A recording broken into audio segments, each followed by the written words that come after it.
வெற்றிக்கும் தோல்விக்கும் சிறு வித்தியாசம்தான். கடமையை செய்தால் வெற்றி, கடமைக்கு செய்தால் தோல்வி. தோல்வி வெற்றியாளர்களை உத்வேகப்படுத்துகிறது.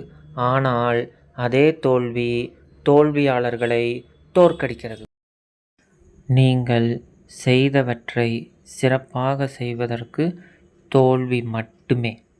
தோல்வி இதயத்துக்கு போகக்கூடாது, வெற்றி தலைக்கு போகக்கூடாது.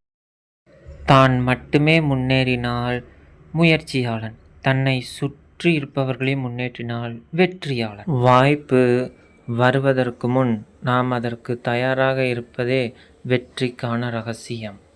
தோல்வியிலும் தொடர் முயற்சியை மேற்கொள்பவர்களுக்கே வெற்றி சாத்தியம்.